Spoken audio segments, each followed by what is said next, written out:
All right, ladies and gentlemen, welcome back to a brand new edition of Pod By The BAE, proudly presented by the Bay Area Examiner. I'm your host, Nathan Bond. Joined alongside me, as always, Seth Varnadore and Robert Steeg. And folks, we are introducing a brand new member of the Bay Area Examiner tonight, Vanessa Wenzl. Welcome to this crew. I'm so happy to have you on as a photographer, reporter. We're gonna break some news for us. We're gonna cover the gamut of USF athletics. Super excited to have you on. We wanted to kind of introduce you to the masses. So why don't you start by telling us, first things first, why did you pick USF to go to school? What was your major? When did you graduate? And kind of how did you become a photojournalist / reporter? So I know a lot of questions off the bat. Wendy Witt would kill me if I asked 4 questions in a row, but I did it anyway. So go ahead. It's okay. First of all, thank you for the opportunity and thank you for having me. I'm really, really excited to get started with you guys. I'm just excited to find a platform and talk about USF because the love for USF is very strong. So why did I pick USF? For one, was actually I had a scholarship to Florida State to be a nursing student. And I literally just recently got engaged. And from there, I was like, well, I think I want to stay closer to home. And I started a job that was a photography job in schools. And somebody let me know about USF. I was against USF by all means. Like, I grew up in St. Pete, Tampa Bay, and I was like, it's too close to home for me, like the typical Tampa Bay story, honestly. But they had a journalism program, and I was in photography school at the time. And I was like, you know what? That seems pretty fair, pretty fit for me. Like, the classes were perfect. The schedule was perfect. It was in St. Pete. And I was like, I'll apply. And I got in literally 2 weeks later. So I chose USF just because it fit my needs at the time. And St. Pete campus was very homey when I toured it. And I loved it. So I completely flipped where I was going. And I was like, as much as I'd love to move to Tallahassee and be a Knoll, which I know is like the worst thing to say, I'm so sorry. I was like, I'm going to go to USF. So I went to USF. I majored in digital communications and multimedia journalism. And I graduated in December. And I started in January 2022, got out December 2023. And I absolutely fell in love with USF. I fell in love with the campuses, the culture. Our fan base for anything is also insane and very dedicated. And I started as a photojournalist because I was in my reporting class and I rose my hand to my professor. She was like, what do you guys think you're going to do for your stories? I had no idea what my beat was going to be at the time, my topics. I said, my story is I'm going to interview Tom Brady because he just retired. First of all, I'm a freshman. I have no idea what I'm talking about, or technically a junior. I have no idea what I'm talking about. I can't reach Tom Brady. I don't know what I'm doing. But in that moment was also I decided maybe I want to do it because sports is where I'm going to go. I was a cheerleader my whole life. I tried probably every sport that you can name. I tried to be in athletics. It was kind of like it was bound to happen. And that class gave me that, let's get into the sports realm. So I reached out to Brian Seagrass. I actually don't know how to say his name. I'm so sorry. But I reached out to him. And I was like, I would really love to build a sports relationship. We had a podcast at the St. Pete campus called Bullcast. Shout out Bullcast. It doesn't live anymore, but it was an amazing thing. I was the sports reporter, the photojournalist, and I just started covering all USF athletics. And I fell in love. Like, there was nothing like the adrenaline rush of being on the sidelines, being in the press room, meeting the coaches, the players. There was a story to be told from the moment I walked onto that field and I was photographing to the press, to the interviews. The culture of everything, I fell in love. And then from there, I started covering the Bucks locally. And that definitely did it for me. Like, I was at training camp.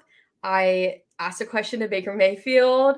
I asked Kyle Trask a question, like big shot names for local, of course. But I was like, there's nothing else I would rather do. And it was kind of a no-brainer for them. I just haven't stopped. I covered all USF this fall. I've covered all the athletics. I've covered all of the Bucks season. I've covered the Lightning. I paid very close attention to the basketball season as well. And I'm here now. So I guess That's me. Very well put. You know, you get those opportunities sometimes asking a question of someone that you don't think you'd ever talk to. Like, right. Being able to ask Nick Saban a question was a bucket list thing for me. And shoot or shoot, I was so glad I was able to do that. USF used his answer on like all of the promotional marketing stuff over the next like 3 or 4 weeks. So that was pretty cool. So I definitely get like asking Baker Mayfield and Kyle Trask questions and kind of just putting yourself out there, even if you may fall flat on your face. Like I did ask Rodney Adams once, like, how was it being fast? Sometimes the questions aren't A pluses, but yes, you get a chuckle, you get a good response. It's totally fine. Things like that happen, but it's trial and error, and we're excited to have you on board. You mentioned you kind of followed the basketball season pretty closely. There was one of the photos you sent over to me was that shot of Case and Pryor as the confetti is falling. That's a pretty spectacular shot to have. As a photographer, is there a place like on the field or on the basketball court where like, all right, this has the makings of having like the perfect angle, perfect shot? Like I know you're stuck to the baseline, but is there anything like inside baseball photography that maybe some folks don't really know or understand how to get the angles? Yeah, there's definitely, when it comes to the football field, I feel like we all very much gravitate like to the end zones because of course you can get that touchdown. But say you get up to at least like the 20-yard line when they're up at like the 30 and the 40, you can really get, of course, them before a snap, but also the emotions on the benches.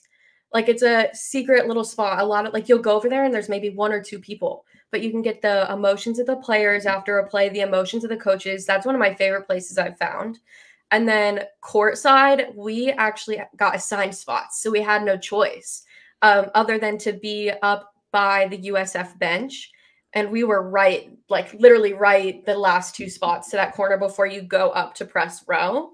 But if I had a choice, I would probably prefer to be either right under the basket to get that like dunk from underneath, or if you're around the court and go up behind the stands, like behind the 100 section, so that way you can kind of get the emotion of the fans when there's a dunk or any score at all. But you also are going to play out the whole scene of the play happening. You see where the players are, you see where the slip was that got them there. Like those would be the 2 places. And then say I'm shooting baseball. Also, my favorite thing is being right behind home plate. So if they're sliding into home trying to get it, I can catch that dirt up in the air. And I love that.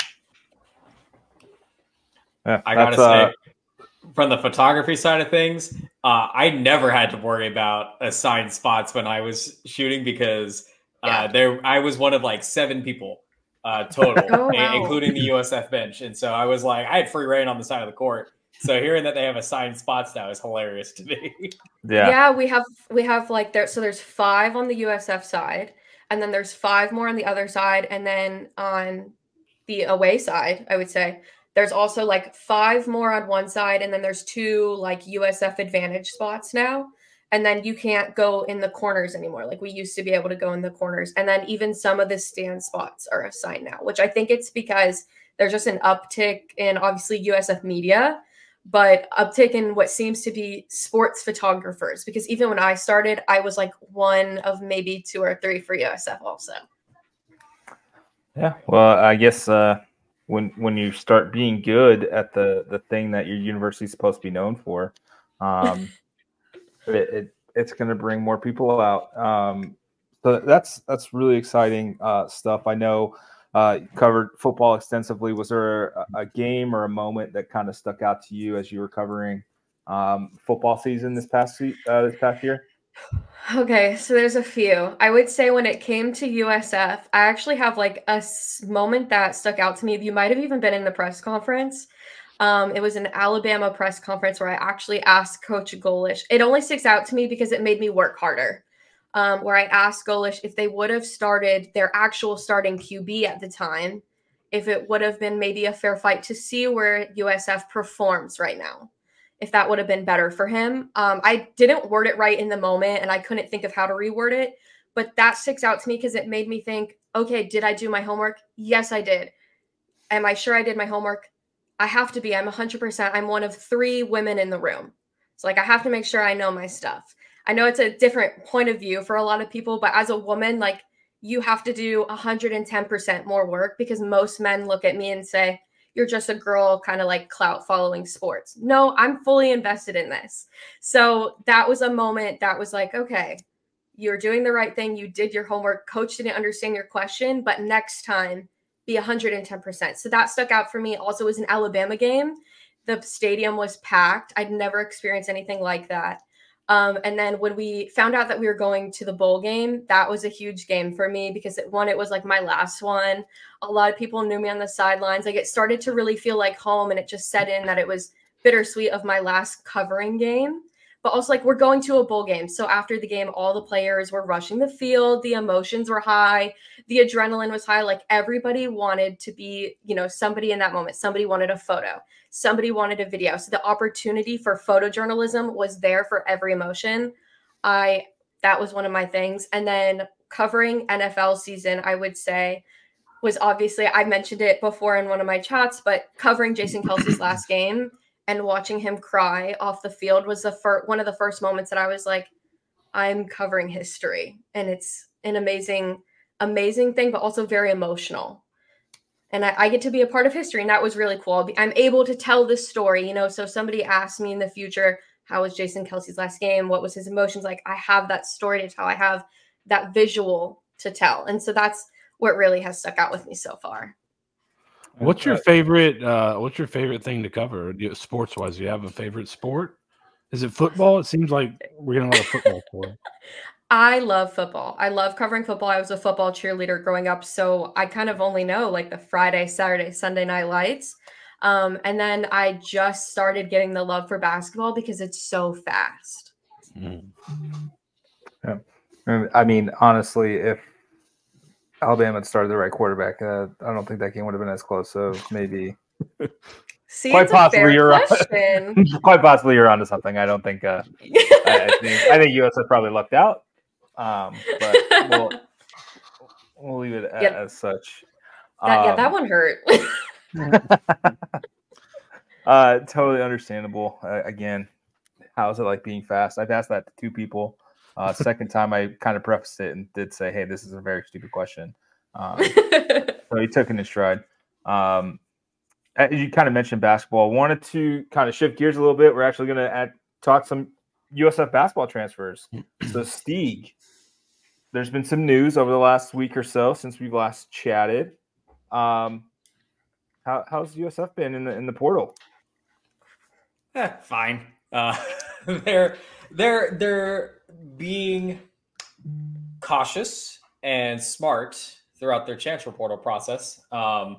Obviously, this entire transfer portal offseason has been tumultuous, and it's about to get even more tumultuous over the next couple of days because the transfer portal is going to close on May 1st for college basketball. So if you're not in beforehand, you're stuck. But USF obviously had to replace quite a bit, and they're doing a pretty good job replacing with good standing production. And the most recent being Jimmy Wall, or I'm going to mess this up because of where he's from. Jimmy Williams from Wallace State. I keep on wanting to call him Jimmy Wallace this entire time. But a third-team JUCO All-American as a redshirt freshman. So he's mightily productive as a guard. Shot about 37% from 3. So you can kind of see what they might be trying to replicate, at least production-wise, in this offense. What was it? I think it was 50% from the floor, or over 50% from the floor too. Yeah, so. Almost 54% from the floor. And then I thought this was staggering. 8.3 rebounds per game is damn near a triple double. And I think it was a triple. I think he did have a triple double at times. But he's a productive guard, and it's exactly what USF kind of needs either coming off the bench or in that starting lineup, depending on where they try to pivot next season. I'm expecting Jaden Reed to take a starting role, and I'm expecting Jimmy Williams to potentially come off the bench, maybe start every once in a while. A strong player. Yeah, I loved it.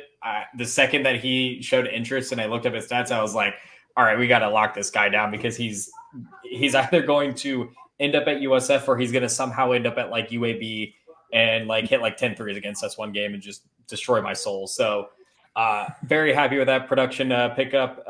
Joins Deontay Green, a power forward from Florida State, and then Jameel Reynolds, the center from Cincinnati. So far of the 6 departures, we have replaced 3 of those scholarships, and then you have CJ Brown coming in, kind of replacing Jose Placer, who's graduating. So that's the current state of the union. 3 more scholarships to play with. I don't know what they're doing. Interesting. So through 3 spots left, what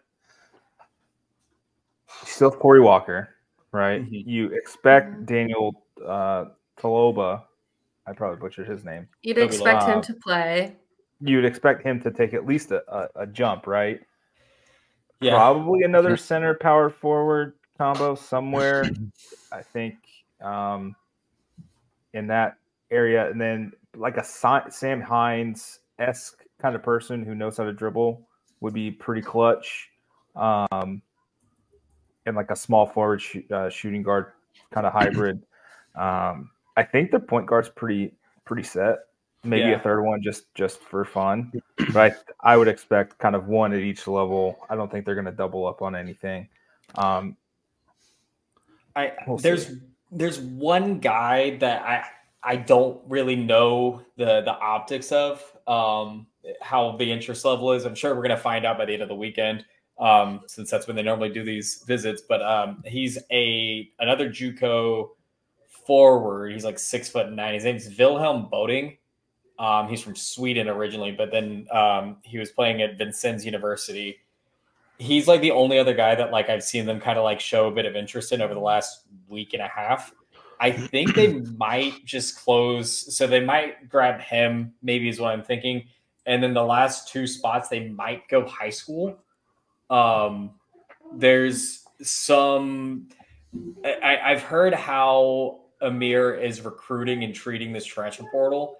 And it's giving me the idea that he's more inclined to try to build from the high school ranks, especially because there's a lot of still, even with Chris Youngblood and Kason Pryor and Selton Miguel leaving, there's still a lot of old guys or older, like juniors going into their senior years, kind of eligibility wise. So right. I'm thinking they might try to go younger. Again, the reason why Jimmy Williams is such a great pickup is he's a redshirt freshman. You're going to get at least, I think, 4 years out of him. At this, 3 we'll settle for 2. We'll settle for 2. With how transfer portal is, I'm settling for 1 at this rate. But I'm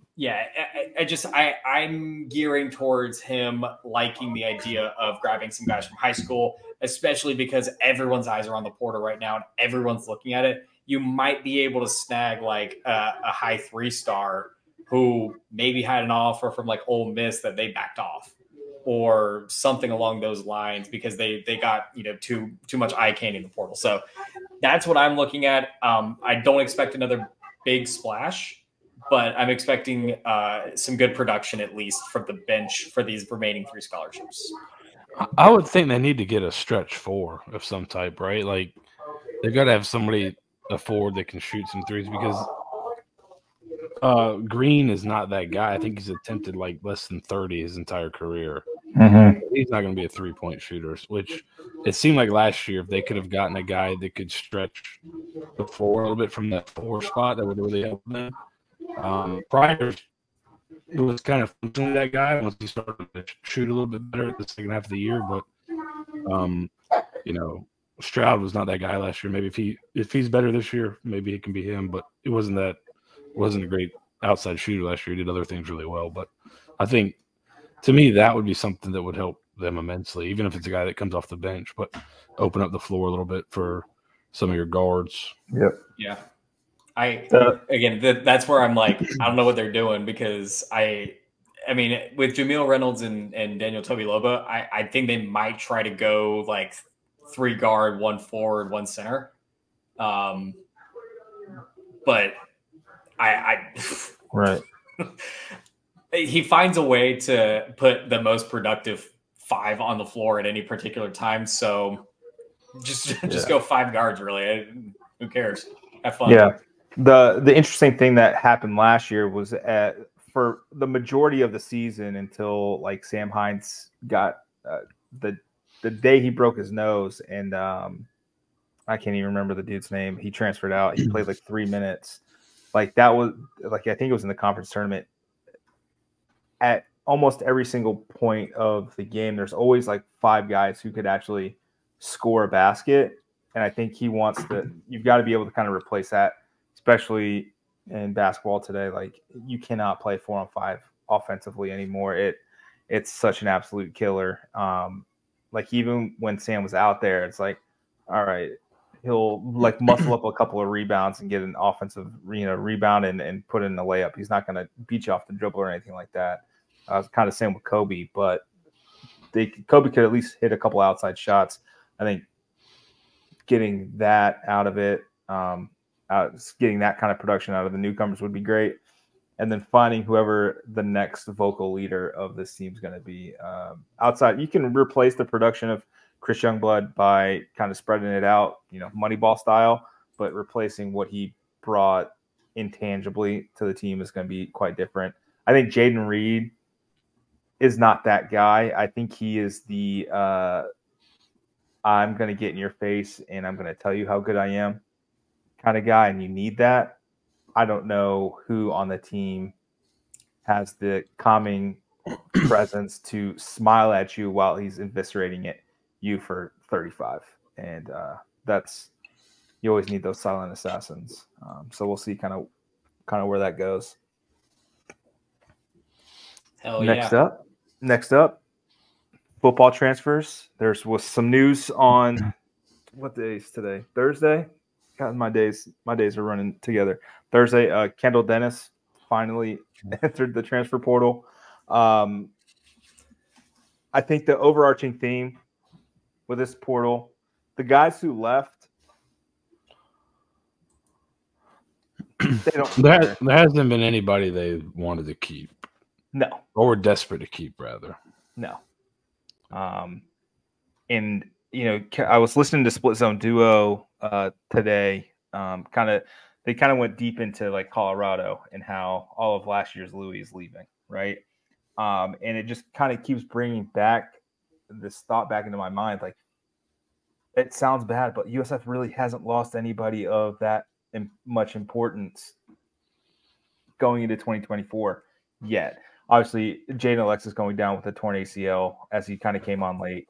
Sure. Donovan Jennings seems like he's on track to get drafted by Saturday at the earliest. I mean, you run a 4.95 at 6'4", 300 some odd pounds. I think you're going to turn some heads. So he may break the 8-year streak of non-drafted or having a USF player drafted. But all the important pieces are back. So why not? Why not make a run at it? And I think they're being super selective, and Steeg can probably discuss this a little bit more. They've been doing their due diligence on some folks that I think the due diligence needed to happen on, if that would be a fair statement. Cormani McClain.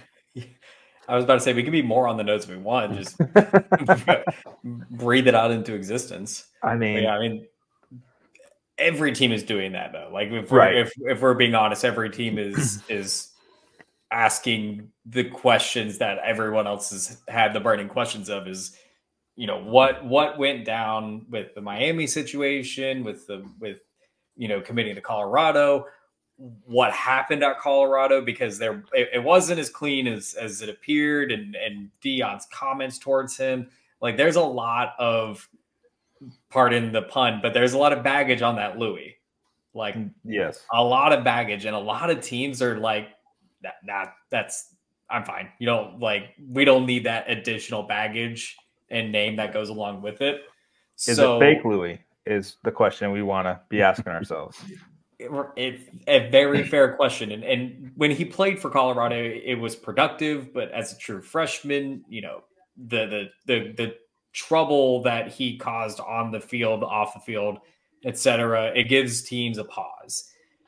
And that's where a team like USF can jump in on that, especially when you have his former primary recruiter that was the one that got him to commit to Miami. And you're close to home, which was important for him, which was like one of the key factors of him transferring was like, I'm too far from home. I need to be closer to my support system. And so that's where USF and unfortunately another school up the road is going to see a benefit is, hey, this kid that wants to stay close to home, right? It gives USF the inside track because you have DeMarcus Van Dyke, but UCF is going to have the Power 4 NIL money and the Power 4 structure and everything like that. So what can you do with it? So again, right now USF has 84 scholarships. They have 1 scholarship available. To me, that scholarship is going to be used towards a wide receiver to replace Jaden Alexis going down with an ACL injury. But they can always work. You'll always work out the numbers. Exactly. The numbers will always work. If Cormani McClain says, I want to be a University of South Florida Bull, and there's not a scholarship available for him, there's a scholarship available for him. Yeah, it'll happen. I think the big question on him, right, is he had a bit of a rep before in high school for not being the hardest worker, I believe, and missing practice time and things like that. Then also like flaking on coaches when they were supposed to come. I think Miami brought their whole staff and he just didn't show up. Right. And so there's been some odd things during his recruitment. So, yeah, a lot of background work I'm sure is being done, but physically, a lot of talent. But it's still, we're at the point where everybody in the portal, I think it's for the most part, I think maybe receiver with the injury, maybe more of a need than they anticipated. But for the most part, it's luxury. Right. It's still pretty kind of luxury takes. So if they can find somebody that can make them better, they're good. If not, they're still good, which is a nice spot to be in. I will say the 2 other positions to keep an eye out for is, offensive line. They have 15 offensive linemen. I think they want 16. Just with pace of play and everything, it's nice to have another body there. And then tight end is that I would put like wide receiver, tight end is like the top 2 needs, and the offensive line is like luxury. They only have 3 tight ends technically, with Weston Wolf, Gunnar Greenwald, and then true freshman Jonathan Eccles, who Jonathan Eccles is an absolute freak of nature. I don't want him starting week 1. Right. Give him time to gel a little bit more in the system. He's already been here since the bowl game. He'll be mighty fine. Don't worry about it. But, I think they would want a 4th tight end in that room, whether it's just kind of your traditional blocking tight end or what. So Weston Wolf, obviously, and Jonathan Eccles both sat out the spring game due to injuries. Eccles missed the entirety of spring due to an injury. And I think it was you, Steeg, who kind of mentioned, man, they're sending out a lot of tight end offers. This is after Demo had portaled out, and I reached out to someone kind of around the program saying, hey, am I reading too much into the tight end offers that Weston and Jonathan are maybe more hurt than initially thought? And they kind of came back, no, thinking too much into it, we just need some depth there. So I think that's definitely an option. I think they offered a JUCO tight end on Thursday. And we'll kind of see how that goes from there. Again, I feel super comfortable. I guess the funny part is Kendall Dennis was a Lakeland kid. Lots of Lakeland guys in the transfer portal. Did Bill Castle ruin Lakeland football? Him retiring? I mean, many are asking. It seems like the kids are just kind of running the show, and there hasn't been a lot of great reports out of Lakeland. When you're talking to kind of people behind the scenes, there's always some sort of issue with the Lakeland kids. So you kind of wonder what's going on. And then with Cormani, how much you chalk up him being like a 17-year-old 18-year-old kind of going through the recruiting process for the first time as a very highly touted prospect and, wanting the glow of it. I think I said multiple times, if I was a, top 100 5-star kid coming out of high school, I would have a top 150. And I would not parse it down until committing. I would have 150 hats on the table and pick one up one by one until I decided on the school. So I completely get it. I'd be so extra. It'd be so annoying. I would be him. The thing that you kind of wonder about when you get into college and you're still not watching film, and that that they track how much film you watch and you still don't care. That's kind of where there's a little bit of a gray area on, all right, so does this guy care? Is he, about the clicks? He claims he's not about the clicks, which is why he's transferring out of Colorado, but maybe with a little bit about the clicks. We'll see. We shall see. If you don't want the clicks, USF is great. No one watches our games. Hold on, Steve. We're trying to get the clicks. Damn. Chill, dog. So we'll wrap this up on a high note. Your men's golf team is now a six-time AAC champion. Absolutely phenomenal job from Steve Bradley and that crew. They cruised in the third and final round. I think it was I think it was tied going into the third round, if I'm not mistaken, or there was a one-stroke difference. And I think they ended up winning by 7 because Jake Peacock, who won the individual title, bogeyed 18 because he dumped his second shot into the water. I think 18, watching the final round on, was it Saturday or Sunday, one of the days. I think at least 3 guys on the final 4 or 5 groups dunked it into the water short of the green, where the very, very hard hole placement on 18, tucked into the right corner, right over the water. So bogeys it, he still wins, shoots 11 under par, shoots a career best 6 under on the final round. It's been pretty phenomenal what this golf team's done over the last decade plus. They won the Big East tournament in 2013. That head coach, Chris Malloy, went to Ole Miss. They didn't win it in 14, but then they went 15, 16, 17, 18 champions. They didn't win 19. There was no tournament in 20. They won it in 21. Finished, I think, in 6th in 2022. And then 2023, they finished in 4th and then won it this year. Much like Erica Brennan, I still don't understand how Steve Bradley's still here. It doesn't make any sense how a bigger school has not poached him yet. But God bless him and his family. It's really fun being a country club school. It is. Just don't look at tennis. No, they did fine. I put a silent kind of notch that if they win their opening round game, that this season was a success for both these teams.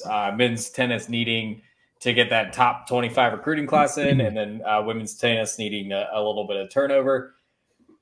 And they did. Both of them won their opening match game, and then proceeded to get absolutely romped by the number one. Men's tennis lost to the number 1 seed Memphis, and then women's tennis lost to the 3 seed Rice. And I think they both got swept. So it's whatever. It's fine. So golf, there were 2 par 5s on the course in the tournament. As a team for the tournament, they were 18 under par on the 2 par 5s. Not a single bogey to be had. They absolutely crushed it the entire time. And that'll play, and that'll win you a lot of tournaments. If you're, basically a full stroke under par on your par 5s, that's going to do. I think that's one of Tiger Woods' rules for winning golf is no bogeys on par 5s. And no bogeys on par 5. They took advantage of it, and then what's his name? Not Brock, Cooper Smith. God bless Cooper Smith. First 2 days on the second hole, I believe he was 7 over par. He was god awful, respectfully. I think he was 5 over on just 2, through 2 days, and then like 3 under the rest of the holes through the 2 days. Birdie number 2 in the third round, and kind of cruised to a pretty decent showing there to kind of help clinch the title. Can't say enough again about what Steve Bradley's done. Women's golf kind of fell apart in the final round. Last time we chatted, they were on the verge of winning their first conference title since like 2012. Blew a 6-shot lead, and so they didn't do themselves any favors, but also like SMU shot 12 under. They went on a freaking tear in the third round, but like it probably would have gone to a playoff if USF didn't just bogey every fucking hole. There was some good news for women's golf, though. There was NCAA regional team heading up to North Carolina, and then you also got Melody Green was the conference golfer of the year. And she's going to be playing the Arnold Palmer Invitational as well as the USF representative. Just again, country club school, baby. I threw this out in the Discord, but let's talk it out. If we did a scramble against Melanie Green, how many strokes would we need to stay competitive? First things first, Vanessa, do you play golf? Have you played golf? You said you played a lot of sports. Was golf one of them? It was for like a brief minute. Like I had a whole set of clubs, and my parents used to bring me to the driving range, and then we did like 2 Saturdays of golf. It just didn't click. So like country club was not for me. Like put me down in the dirt. No. Oh no. Yeah, I did. Putt, oh no, sorry, I did. I bet you can putt. I can putt. You know, I There can we give go. you a nice, like really good drive. Or, you know, whatever it's called. I don't pay attention to golf much. That's not good. That's not good. I'll start. So... I'm just being honest. I appreciate the honesty. So, yeah, we'll put something safely in the fairway and you just give it a rip. There you go. That's fine.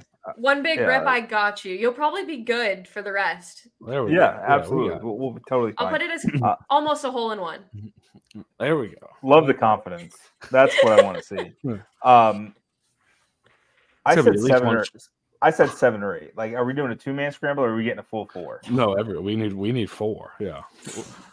All right. She shoots under par like by herself. Yeah, almost every other time. We need maybe 18. Like it's gonna be. Right. I think we might get under par if we have 4 decent golfers. And they have to be part of the team, right? Like we can't just like pull out a ringer.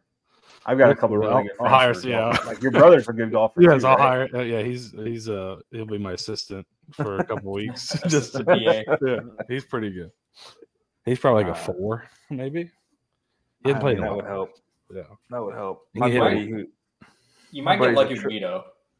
He seems like he'll get lucky. I don't know. I'll have to see it before. I like Vito. Vito's got spirits. This would be an excellent piece of content, but it'd be very hard to produce. It would be very difficult to pull off. And we'd get. I got the camera. Listen, I think it's a great idea. Yeah, we would get crushed, but I think it would be fun. Yeah, like realistically, like I think it'd be rude not to take at least 10 strokes against her. Like I think that's we need all the help we can get. I mean, I think it depends on how long the course is. I'm not. Yeah, like the where they played, it was like I think the yardage was like 6,700. Okay, so that's like it's not too bad. It's not nothing. Yeah, it's not the tips. It's probably like the 1 or 2 before that. It's like maybe like silver at your home course, maybe. I think it would be. I think we would lose, but if she gave us 18 strokes, I think we could be competitive. Yeah, 18 stroke 4-man scramble. 18. If we get 18 strokes in a 4-man scramble, I think we could be competitive. Yeah. Like we need to just sell our clubs. Hey man, I haven't played. The season's almost coming up here. We're getting back into it.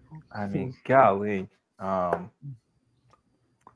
Yeah. So after she wins the Arnold Palmer thing. Yeah, we'll have a true test. Yeah, well, actually, the Bay Area examiner scramble. Oh, that'd be phenomenal. I I think that's it. Do you guys have anything else? Vanessa, is there anything that you want to get off your chest from this past, 4 months of covering USF? That any hottish takes that you just haven't popped off yet? Oh goodness, I keep most of them inside, but I think it's been an interesting 4 months, to be completely honest, from January to now, maybe even just fall. Like I definitely, like, when you guys were talking about basketball, I thought about saying some things, but I was like, I'm gonna listen. I did not, in my opinion, I didn't fully see Pryor transferring, so that is something I kind of wanted to get out. But my reporter friends were like, it's going to happen. We'll see where he goes. He also entered for the draft. I thought that was very interesting. And I think it's just very interesting, the fan base's reaction lately of like, holy crap, what are we going to do? How are we going to place? I think coach has a really good plan. Same with football, as you guys were talking about that. I think Golish definitely has his people, and he wants his people completely bought in. So like when you were saying, though, one guy doesn't watch film, he doesn't have clicks. Golish, I don't think, would let that fly, like, ever. Right. So it'd be very, very interesting. That's one topic I try and cover a lot too with the football team, is their culture and how it's changed. But yeah, that's kind of what's been on my head. And then just how athletics, I feel, in the past this past 2023 school year has kind of felt like a flip. Like when I was going into USF, I was told it's not a sports school. Don't be prepared to go to a sporting event. If anything, it's maybe a basketball school. Yet here we are. I feel like basketball is absolutely flourishing. Football is flourishing. Every sport, honestly, is dominating. Track and field, as you guys said, golf, everything just we're loading up the cases a little bit. And it just feels very exciting. And I love it, which actually I want to ask you guys a question, if that's okay to end it off. Absolutely. If a year ago when you guys were covering sports and covering USF sports, did you think that USF sports would be where we are right now, with all the press tension, all the trophies coming in the cases, growing as big as it is, the stadium is coming? I'm just very curious to hear that. I think this whole year has been really about exceeding expectations. I didn't think they were going to be terrible in football, but we thought, they'll win 4 or 5 games. They'll win 4 games maybe, and that'll be a great year compared to what the last 3 before were. And basketball, I had no expectations. I didn't watch any basketball before this year because I was like, I'm not going to waste my time watching really bad basketball. The other guys can cover that. So, but I think it's been above expectations, which has been a pleasant surprise, because the last few years it's been consistently falling below expectations. At least the football and basketball, at least. The other sports have been kind of steadily climbing a little bit in the back. Like track and field in the background has kind of gotten pretty good, and to where now everyone's seeing it. But just for me, I focus mostly on football. So, it was a pleasant surprise that they were able to get to the bowl game and win. And I think they're definitely on a good trajectory. But I'm not too surprised, but I think basketball is the most surprising one because of how bad they had been before. But you can change your fortunes quickly there, it seems like. So the fact that volleyball had a winning record is beyond me. It's the forgotten thing, because like volleyball was really good, and then football said hold my beer, and then basketball was like, no, really hold my pitcher of beer. Like, I am taking over the school. And it's just kind of the team that kind of just went under the radar. Like, I was hearing prior to the season, like they actually have some good players. Like, if things click, they could be competitive. Did not expect them to be actually truly be good, because it's been so long since they've actually been good. So I think that was probably the most surprising thing. And then it just kind of leading into like football being fun, outside of those 2 50-pointers in the middle there, that kind of sucked ass. But everything else was a lot of fun. Basketball, again, outside the first 6 games, a lot of fun. And then the golf's been fun. Baseball hurts a lot. It hurts a lot. I'm not going to lie to you. Baseball was the first sport I covered at USF. I have an affinity to that baseball program. The amount of stuff that I've buried for them is astronomical. There's too many lumps under my carpet because of them. I will die for them, but God, it sucks. Like, and they'll probably finish 500, maybe. Getting swept by Rice, not a great look. That was not fun. That was not fun in person. Like, I'm not gonna lie. Jeff Neiman is not coming through that door for Rice, and you still got absolutely crushed. Wade Townsend, back to back, 1 and 2, not walking through that door, and yet you still got absolutely destroyed by Rice. Like, Rice is not the baseball team they used to be, and they still got crushed. I just don't get it. This team hits the ball really well. They just can't pitch to save their lives, and it's really tough when your head coach is a pitching coach, and it does not work out. So yeah, that is interesting that you mentioned that, because watching the game on Saturday, it was Dorsey was in for like a little bit, and then they took him out, and then they put Archie in. And before Archie, I think there even was one other person in there. I don't remember their name, but when I got there, because I got there towards the end, I asked my colleague, I was like, who has been pitching? Because it doesn't seem normal. And it just seems like we're going through the Minks, then we're going to Archie sometimes, and then we're switching. It's very interesting. Yeah. Typically this late in the season, if you still don't have like your quote unquote a bullpen figured out, it's not going to get figured out.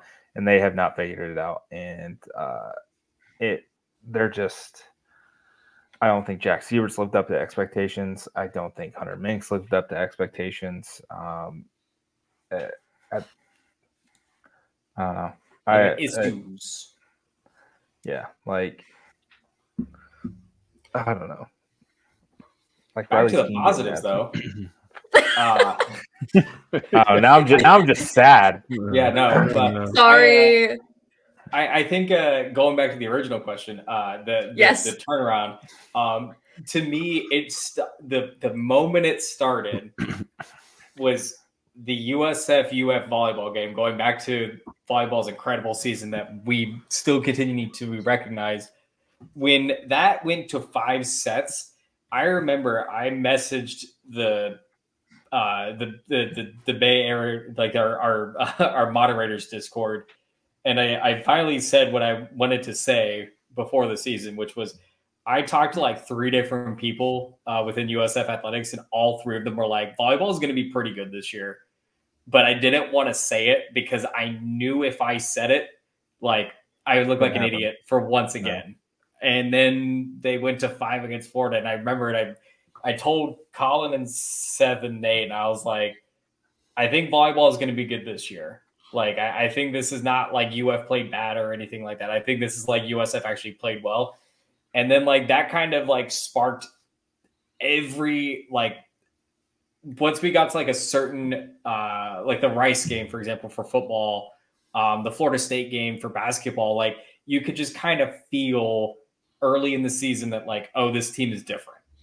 And I think that's kind of the crux of it all right now, is you can tell with these USF teams by like the first 1/6 of the season that they are different and that they're playing better. Mm-hmm. And then you watch the baseball team play their first like little bit and you're like, oh, okay. But like softball, aside from this past weekend, softball is doing perfectly fine this year. Peyton Dixon is wonderful. I think they're going to be an absolute force in the conference tournament because they have 2 of the best pitchers in the conference. But like, you know, you could just kind of feel the switches getting flipped, and they don't feel like flukes, which is, I think, the best part. Like, none of these teams feel like they're just like, oh, it was a one and done thing. We got kind of lucky with injuries and scheduling or something like that. Like, you feel like football is going to build upon this, and volleyball is going to build on this, and basketball, yes, you lost some key pieces. You still feel like they can build off of this. So that's the good part. We just need all of the ships to rise at this point. Yep. I love it. Thank you, guys. Yeah, absolutely. Great question. All right. With that being said, it is 10 p.m. I want to go to bed. If I'm being totally candid. Is there one other thing, Seth? No, just longer pod by the Bay this week because we're going to do an extra special transfer portal closing Ponderosa early next week. So be on the lookout for that Tuesday-ish when the portal is set to close. We'll kind of be talking more in depth there. So went a little bit longer on Pod by the Bay this week, but we'll get the Ponderosa a transfer portal special on Tuesday probably. So be on the lookout for that. All I'm right. transferring. You already did that once. Your replacement just came in. So. Yeah. You already did the basketball transfer bit, man. We can't do it again. So thanks for tuning in. Thanks for listening. Vanessa, welcome to the team. We're so excited to have you. Appreciate you jumping on kind of short notice tonight. But thanks for tuning in. As always, be safe and go Bulls. Go Bulls. Go Bulls.